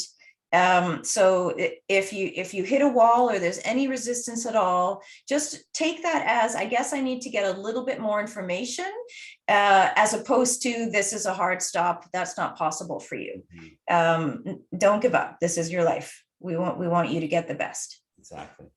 So Adriana had a couple of questions here. Adriana, would you like to ask them yourself, or would you like me to ask them for you? Please just post in the chat and then I will either unmute you or get started with your questions. That's your hold music, everybody. We have hold music on this call. Oh, you bet, Adriana. Excuse me. Okay, so I'm going to ask to unmute you. You should see a little option. Got it. Thank you. Thank you. Let me scooch along here and find you. Where are you? There you are. I'm here. I can talk now. Yes. There she is. Welcome. I'm glad you could join us today. What would you like to ask Alex? So I'm really impressed that he was obsessed by since being a child, and I think my child will also be like that, just because of what we've been through for the last couple of years. And I think what bothers Alex is probably why this is created, which is, like I wake up in the middle of the night. Why is this happening? Yeah, the same thing. That's why I think he's geared on the genetic testing so much. So I am, I'm a single parent with a small child and went through all this stuff. 2019 had a lump discovered, lumpectomy. They did that and it was not clear. So they recommended to take the whole breast off. I said, okay, take both of them, just keep them. Right. And then I went through a few discussions back and forth with the oncologist. I'm an IT person, so I'm naturally very many questions. Right. So they recommended the standard 8 treatments, ACT. So I was back and forth. No. Like there's so much risk to it. And I don't want to live for 5 years. I want another 50. So I want to do this. So they finally recommended the 4th treatment, the DC only. So I had those ones. And after that, I had a scare that they discovered a tumor in the brain.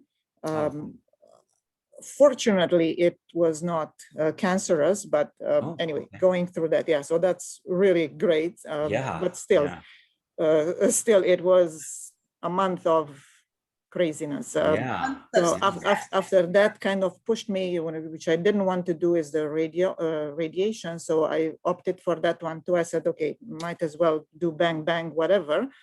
So I did do the PET scan. They didn't discover anything at the PET scan. I had, one of your friends, Dr. Klimo, arranged that for me. Wonderful. Great. Yes. So do you know that he just retired?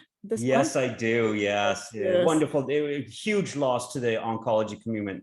I agree. He's one of the most amazing oncologists I've ever worked. I've learned so much from him, and it's just been such a treat to work with him all this time. It's very sad, and hopefully we can get him on our board, or hopefully we can continue working with him in some manner. And to be so old and to have such an open mind and know so many things is amazing. He's just an amazing person altogether. So now I did the radiation. So now I'm on tamoxifen for about 1.5 years, and I'm guessing that they will put me on that letrozole soon. I am worried constant. So I did the color genetic testing, which was the smallest one available that I could pay for right away. And they discovered a CHEK2 gene was there. Okay. So and now I'm, like in the long term, I'm worried because I had a couple of friends that went through all this medication and the chemo and the this, and 8 years later, it came back and it's everywhere and they're gone. Okay. So I'm really worried for, what can I check constantly, or what can I put something in my mind to make sure that, because it seems that all these drugs, they're not available. Every time I ask something about the doctors, it's like Michelle is saying, oh, we're not doing this, oh, we're not doing that. Right. The system is not geared to that. There's so much medication. Like I was with my friend that after 8 years in remission, they said in remission, everything good. And after 8 years, it came back and died in 3 months. And I was there with the doctor and I said, but can you not do something? Like there's so much there that anything. No, we can't do anything. We can't do anything. And they didn't do anything. Right. So are you with Dr. Klimo's new doctor, Dr. Yusuf? No, not yet. I was. He's wonderful too. He's like a new Dr. Klimo. He really is amazing. So I highly recommend you see him. So how old are you? I'm 52 now. 52. And so you're diagnosed at 49, was it? Yes. Okay. So that's on the border. Understandably, you have a CHEK2 mutation. So that's important to know. Oh, and my oncotype test was 32% to 32. So that was 32. Like quite high, yes. So you definitely want to get chemo. Chemo definitely can be a benefit. And, once again, if you are going to get chemo, make sure you go through the cardioprotective strategy. If you I did it already. Okay. Yeah. So not much, but I opted for the 4 sessions only, the DC, instead of what they suggested, the ACT. Yeah, that's fine. Okay. Now you're having mop-up radiation too, correct? I did that already. I did the 5 weeks or something like that. And so you're on tamoxifen. Now you're what's your menopausal status right now? So it's since the chemotherapy, it's gone. Like it's stopped. Okay. Yeah. Okay. So I would definitely get on Zometa. Okay. I think that's just a good thing to take. Regardless. So what about the other alternative? You said that there is a better drug than tamoxifen. Fulvestrant. It's only available right now for metastatic. Oh. And that's the problem. That is the issue. I think in your particular case, what the best thing for you is going to be is to get tumor DNA sequencing. Now we have a tumor DNA sequencing lab, so I'm sure if you chat Michelle up, she can help you get that arranged. Maybe she can work out some sort of plan for you or something. But I think it's really important you get tumor DNA sequencing, because with your CHEK2 mutations, there's probably some other targeted therapies. You may have a PIK3CA mutation. I think it's really important to know your status in your particular case. And then also what you can do with that too is you can do something called a monitoring liquid biopsy. So we have this liquid biopsy panel or what we can do is we can look at the mutations you have. And let's say you have a PIK3CA mutation. What we'll do, we know that's only going to be in your tumor. So we know that it's representative of your tumor. Every one of your tumor cells will have one copy of that mutation. So we can look at the level of that mutation in your blood and determine whether you're responding to treatment or whether that particular mutation is coming back. So let's say you're completely clear and your PET CT is completely clear. And we test the level of this mutation using our liquid biopsy, and we see that it's at 2%. Then we know that somewhere in your body is a group of tumor cells. They haven't quite formed a big enough solid tumor to be seen on a PET CT, because imaging can only detect tumors down to the millimeter range. And a millimeter is a lot of tumor cells. So you want to catch it when it's really, really early, when tumors are very treatable. So when a tumor is just a small group of tumor cells, just about anything will kill it. When it's a large tumor, then obviously there's all kinds of conditions, such as the size of the tumor, inability for the drugs to get inside of the tumor, that are going to be a problem. And even a tumor that's, half a centimeter, certain drugs are not going to be able to penetrate it to the inner core of that tumor. So catching a tumor when it's a small group of cells using a liquid biopsy that recognizes the amount of a certain tumor mutation is really the best way. So tumor DNA sequencing, monitoring with liquid biopsies, and then of course PET CT if the liquid biopsy is positive. Okay. So what I understand from what you're saying, yeah. So from what I understand, what you're saying is that because the cancer got created in the first place, and there is a gene mutation there, the body seems to create it and will probably create it again eventually. Yeah.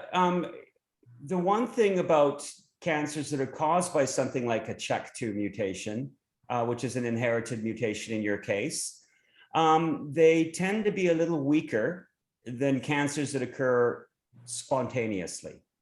So usually the treatment works a little better for a little longer. And that's because they have a bit of an Achilles heel in that CHEK2 mutation. So it will cause the cancer to be more aggressive and to come on sooner, but it's also more susceptible to standard chemotherapy and standard treatments. So you're probably going to be fine for quite a while, but you want to be on top of that and you want to know your genetics. So you know you have a plan in place should it come back. And more importantly, you know that if it is a high risk tumor or not. Yeah, I don't want it to come back. Exactly. So that's what I would do. I'd get genetic sequencing of your biopsy. And, you know, in a perfect world, I would get RNA expression testing, but obviously if finances are an issue, you just get genetic sequencing. We have a reduced cost panel that we just use for our patients. It's a lot cheaper than the standard tests. So, you know, definitely give Michelle a call and see if she can work something out for you. Okay. And then, you know, get the liquid biopsies if it's all possible. I think you'll save yourself a lot of problems in the long run by catching it early. Yes. Before it's going to be a big problem. Yes. Okay. Thank you. Okay. Thanks, Adriana. Julie, you're up. Would you like to ask your question of Alex directly? Shall I unmute you? Just nod in my general direction or give me a yay or a nay. Or do you still have a question? This was a while ago. I do appreciate that. Hang on, I'm going to ask you to unmute yourself and then please feel free to tell us how we can help. I don't really have a question. Okay. I'm HER2 positive and it's gone to my brain. Okay. And I just found this out last week. So Sorry. Not last week, a few weeks ago, I've had radiation. I'm on steroids that are now down to half a pill a day. I've got 3 different size lesions on my brain. The largest being 4 centimeters by 2 and the others being smaller. So right now they're just they're seeing how the radiations worked. And so how are they keeping an eye on that? What are they using to see how well your radiations worked? CAT scan or MRI. And I had an MRI last week that showed the it hasn't gone to any other part of my body. It's just the brain. Okay. And okay. And initially I had problems with balance and memory, and that's all being resolved. So it's being so you can tell this tumor shrinking because some of those side effects are dissipating. Right. I hope so. I hope that's what it means. Yeah, usually. So there is a new protocol that I think you should look into with your doctor. It's a combination of Herceptin, a drug called capecitabine, which is a standard chemotherapy drug. It's available everywhere. So Herceptin and capecitabine are both available. And then it also combines another drug called tucatinib. So this particular combination is quite effective in brain metastasis of HER2. I would definitely look into that. let me give you the trial number so you can potentially see if there's a clinical trial. So clinical trials go under the NCT number. In this particular case, the trial, and it was done in Seattle, I believe. It's going to be all over, but it's called NCT, and then it's 026144794. So if you Google NCT 026144794, it'll give you the trial information. And if I can see, unfortunately, it's not recruiting patients anymore because they have results and it didn't work quite well. So I would bring this up with your doctor. It is FDA approved. Well, these drugs, yes, it's called the HER2 Climb. All of these drugs are FDA approved, yes. I'm just saying it's also approved in Canada. Well, this is the thing, is you'd probably have to get it from through a clinical trial. I'm just looking at, it says, well, Canada, holy cow. We have pros and cons in a Canadian medical system, Yes. but each province is different. But I will tell you, Julie, it's available in Ontario. Yes. So there's also another combination combining that same chemotherapy drug, capecitabine, with a drug called lapatinib, LAPATINIB. Now, now that was done after, sorry? My oncologist did, when I met with him last week, he did mention that there may be a clinical trial I would qualify for. Okay, did he tell you which one? No, he didn't. Okay, well, you can get a hold of us again. There's an excellent clinical trial service. I'll post it in here. Yes. Lovely people. I did an interview with them a few weeks ago. It's called Heal Mary, and I think it's healmary.org. Yes. So not Hail, but Heal Mary. Healmary.org. Yeah, it takes about 5 minutes for you to enter your information, and then it searches the entire database, 100,000 clinical trials for cancer in the world right now. Search it all. It takes about 15 minutes total to tell you if there are any trials specific to your case and if they're accepting folks. And then you can go through the process yourself of applying if it's relevant for you, or you can actually have their assistance. And they get paid by the clinical trial company, whichever company is doing the search, or whichever pharmaceutical is testing their drug. So there's no cost to you to use that Heal Mary service. So I highly recommend it if you don't get anywhere with these things that we've talked about just now. Thank you very much. And so also, as we mentioned, one second, sorry. As we mentioned, there is that new drug, what's it called? Let me just get its actual brand name.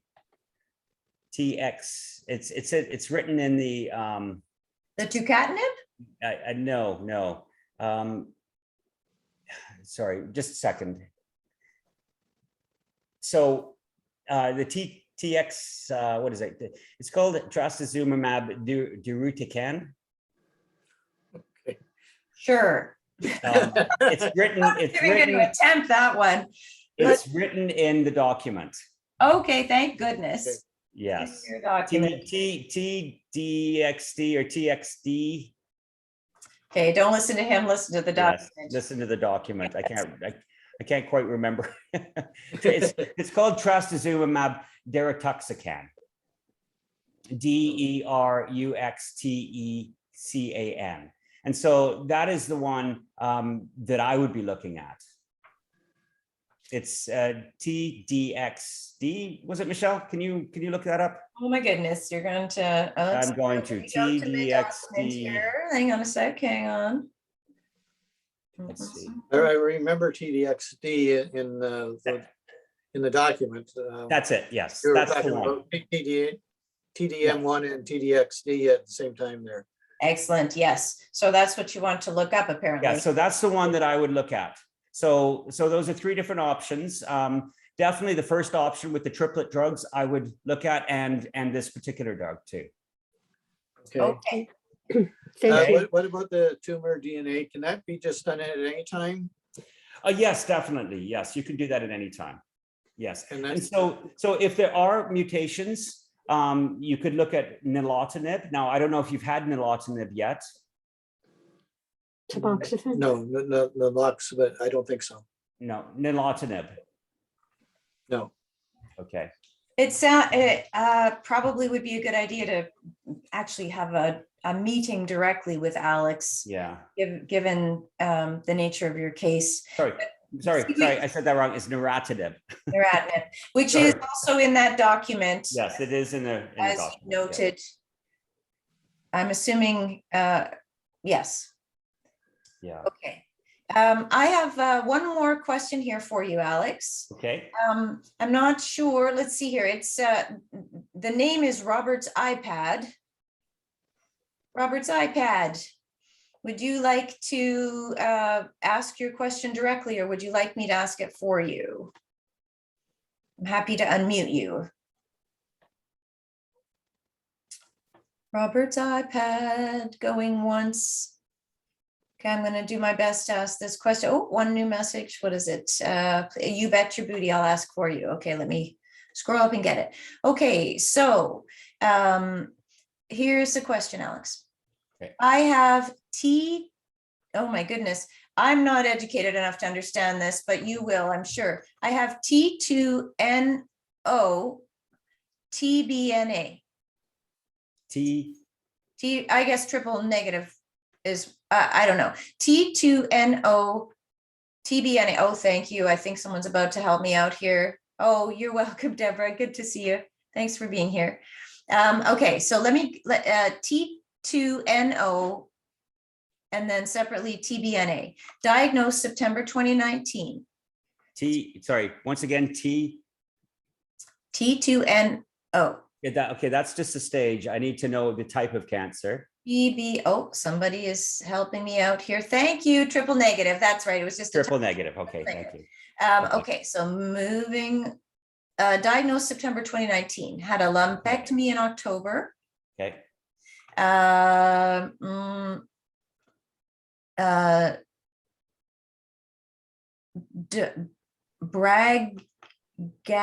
Sorry, I don't understand.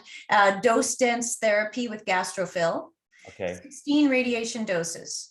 Okay. Finished chemotherapy March 2020. So just over a year ago. Radiation April 2020. Not on any medication right now. Has read about low dose Xeloda to reduce recurrence and is wondering if that will help.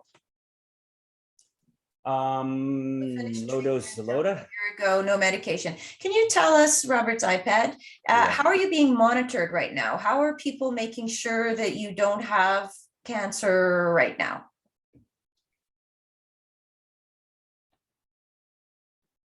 How is your doctor following you? Are they doing blood tests? Are they doing CT? Only 6-month checkup. And in those checkups, are they doing some sort of blood work for you? Are they doing CT monitoring? No blood.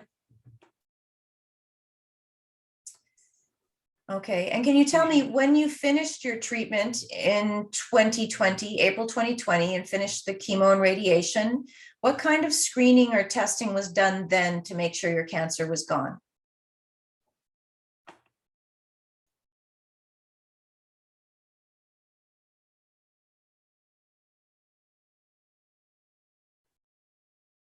Just waiting on that. Oh, you bet your booty. I'd be happy to unmute you. Just give me 1 sec here.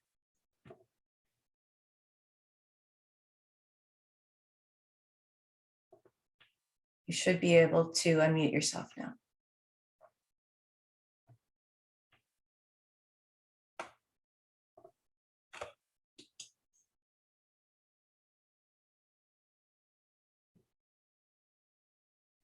It will be much easier for you to ask these questions for sure. Asked to unmute. So I've given you the go ahead there. Oh, it looks like something almost happened. Try again.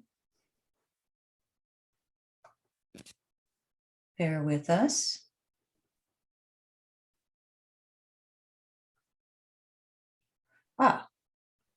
Let's see here. Let me see here. Is it Elena? Let me see. There we go. So Elena, you are also officially Robert's iPad, is that right? No. Oh, you're not. You're someone No. else entirely? No, it's different. Okay, hang on one second and let me go back here and see if I can get Robert.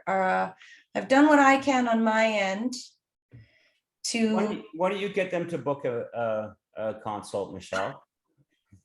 Okay, I just don't know. That might be a little easier and we can save some time here. Yeah, so they're asking whether Xeloda is going to be enough. They're asking, yes, I'm just, I was trying to find out whether they should really be just thinking about monitoring at this point. I think what's required here is obviously a PET CT to see what status is. If cancer-free, then, Xeloda is a fine option. It's a soft chemo, also known as capecitabine. But I would want to know the genetics first. I really would. I mean, you want to see what tumor DNA sequencing is going to pull up and what subtype it is, because if it's triple negative, there's no way of telling what's going to work on it without actually knowing which subtype it is.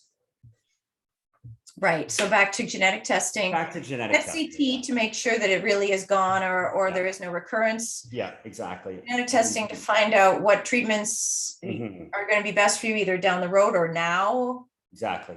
And whether that drug is an option or not. Right. So sorry I couldn't assist you with getting things unmuted for you. You can follow up with me directly. There was a question about how do we go about getting genetic testing. We have a number of videos on our YouTube channel, which is thecancerguy.com. That's thecancerguy.com, about different types of genetic testing, things like that. I'm more than happy to answer your questions about how to go ahead and get that for yourself, whether the tumor DNA and or the RNA testing that Alex has talked about, as well as the liquid biopsy monitoring. Elena, did you want to ask a question?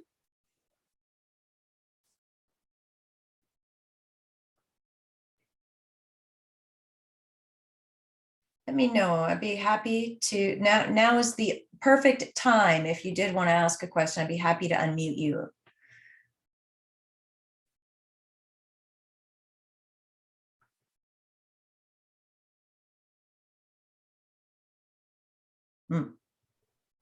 Seemed like it. No. Okay.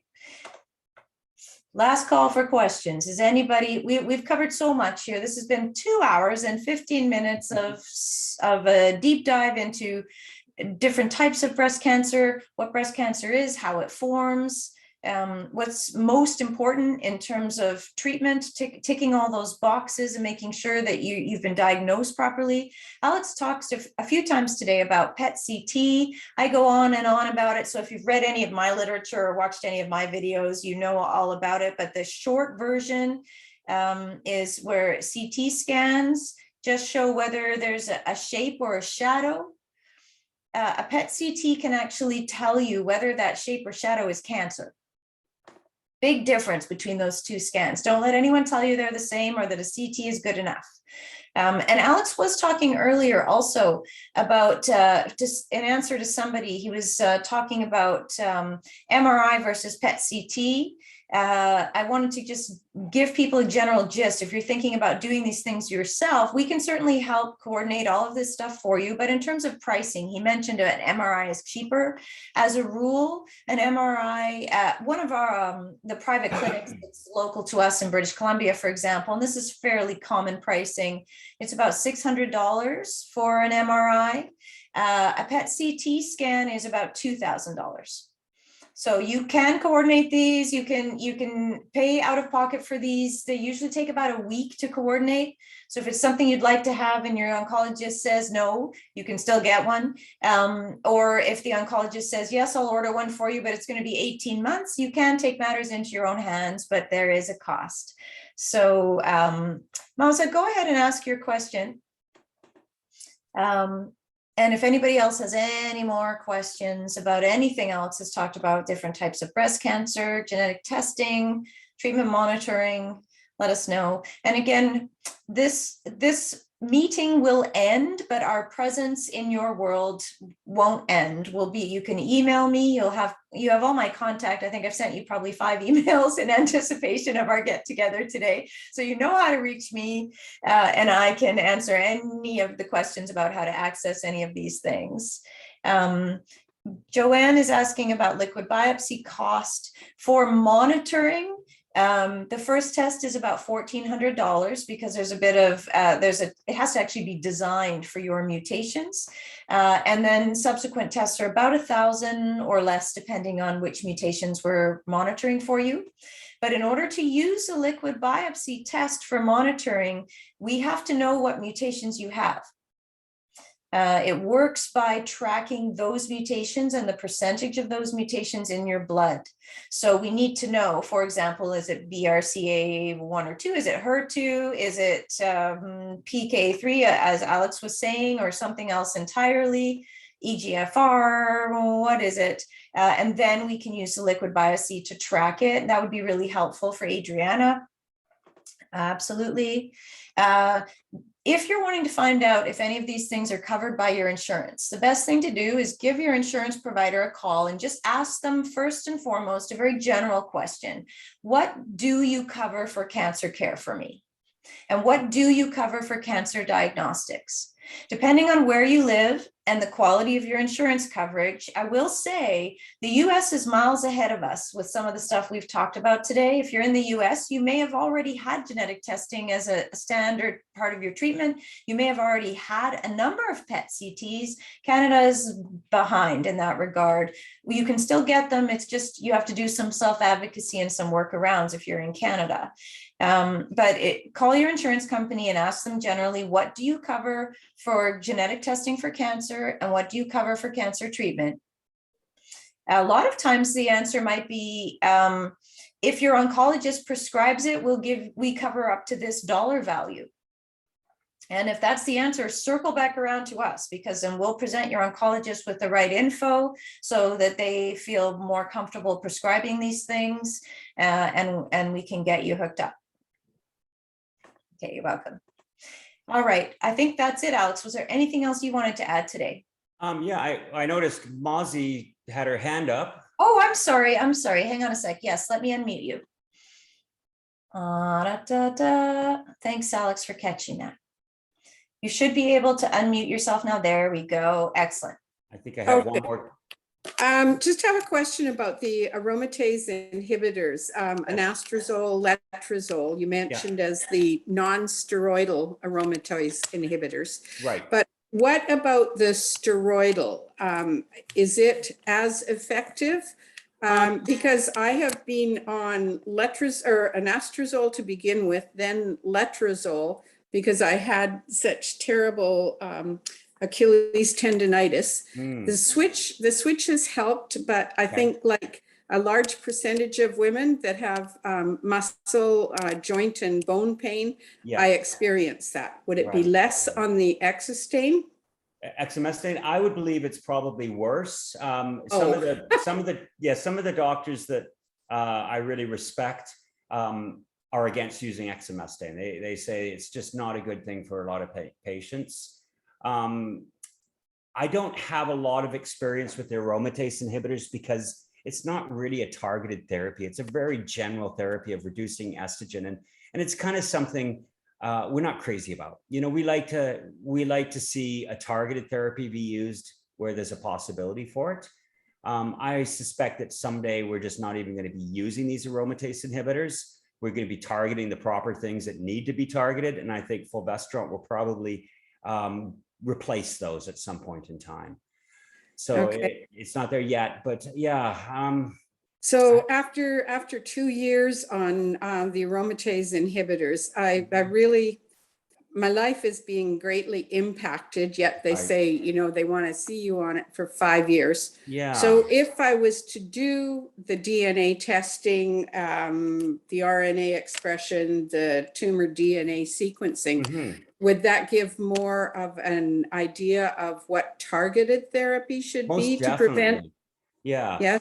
It would definitely help you a lot there. And it would also give you a good indication as to whether you have an aggressive genetic component or non-aggressive genetic component. You know, we had a perfect case where we had a patient who had recurrence after 5 years. And, you know, we thought it was the worst case scenario. And the doctor wanted to put them on palbociclib instead of abemaciclib, and also an AI instead of fulvestrant. And we were concerned about that. And so we did their genetics. We found that they basically had hardly any genetic mutations, and that their cancer was really not an aggressive form of cancer, and that it was likely, you know, not going to ever go too aggressive. And so we got them on the Zometa, and it cleared up their bone mets, and they're able to stay on the palbociclib. They don't need to go on anything else, and the fulvestrant. And they had an excellent response to it. So, you know, understanding your genetics is just really, it's the key, it's the beginning of cancer treatment. And it's like you wouldn't want to go on a big trip across Canada or across the United States without a map or without some sort of way of determining where you're going. And this is what genetics, tumor DNA sequencing and expression testing is. It really is the fundamental key aspect to anyone's cancer. Okay, thank you. After 3 years diagnosis ago, 3 years ago diagnosis of triple negative, I am so far beating the original odds that were quoted then. Okay. But a year later, I had a different tumor, an estrogen positive tumor, and thus the estrogen blockers, the aromatase inhibitors. So, okay, do you know what your estrogen receptor score was? Was it 100% on that tumor? No, I think it was probably 80 to 100, maybe. It was high. You may have the subtype of triple negative that is estrogen positive, slightly estrogen positive. I would definitely get genetic testing if I was you. Okay. Because you know, you need to know what subtype you have, because, you know, if you have the subtype that is you know, slightly guided by estrogen positivity, that opens up the door for a whole bunch of other molecular targets within that pathway that aren't normally available for an estrogen positive person. So for example, if you have triple negative and all of a sudden you have estrogen positivity, that's not the same as having estrogen positive breast cancer. You still have the genetics of the triple negative. It's just that you have some of your tumors with estrogen positivity. So that's a completely different thing than having estrogen positive breast cancer. Okay, well, the estrogen positive was a totally different tumor in the other breast a year later. And I had already definitely genetic testing would be an important thing there. And we would probably, we'll have to talk about it on a phone conversation, because it's going to be a unique type of testing. We have to figure out which one to test. But it's rare for people to have two separate tumors. Usually the genetics are going to be the same in both tumors. There will be some variation, obviously, in the estrogen positive one, but it's probably not that different than a triple negative with some estrogen expression. Okay, well, I'll definitely get my information together and get in touch with you, because I really am not doing well on these AIs. Okay. And I'm 70 years old and I'm otherwise in really good health, but Okay, great. I saw a hand from Elena. Sure, hang on one second. Let me unmute you here, Elena. Thanks, Mauza. Yes, Thank you. Okay, Elena, you should be able to, there we go. Hello. Hello. Hi. I'm from Surrey, BC. Hi. I just want to ask, because I'm a breast cancer survivor for 20 years now. Wow, great. No recurrences. I was treated in the Philippines. Okay. I had it 2000. Anyway, since I moved to Canada 5 years ago, I was interested when I looked at your website. It was so interesting. So I told my daughter, anyway, I just want Michelle to inform me about genetic testing. What do I do aside from the genetic testing? Can you email me about it and the prices and also what other tests do I have to know so that I will be more, So your goal is just stay on top of it, and if there is going to be a recurrence, you want to catch it early and self-care. Is that what you're saying? Yes. Because I have a daughter, and she told me, Mom, maybe we want to know if it's genetically dominant. So, and also what other tests, and then the pricing and everything. You can just email me that. You bet. I'll go into it and go to you. Call you. I will. Thank you. You will receive something from me if Monday, if not earlier. Yeah, it's okay. Yeah. So if you would like me to finish up, if there's no more questions, Michelle. At this point, that's everybody. Yeah, she has one. Okay, so if I was going to summarize everything, I would say, any sort of cancer diagnosis, regardless of how how early you catch it or how late you catch it, tumor DNA sequencing and expression testing really are the latest diagnostic tools, and you want to get those regardless of where you're at. They're incredibly powerful tools that can help us decide, what sort of drugs are going to be beneficial. And just to give you some brief numbers, you can have many, many different mutations in your DNA. Typical genes are about 100,000 base pairs of DNA. And even if you just have 150 base pairs of DNA, you can have more mutations in that 150 base pairs of DNA than there are atoms in the known universe. So this is why cancer is a unique disease for every single person, because every single mutation, we're going to have some common mutations, but we're also going to have mutations that are completely unique to us. And so it's really important to determine what mutations you have that make your case unique, so you can determine what drugs are going to work for you and what drugs are not going to work for you. The other thing too is knowledge is power. And if you want to get information on something, rather than spending a lot of time looking around, give us a call, book a PSO, a 1-hour consult, or, you can get so much information. And the reason is there's probably about 300 different presentations every year, seminars every year internationally on cancer. There's going to be more, but those are the big ones.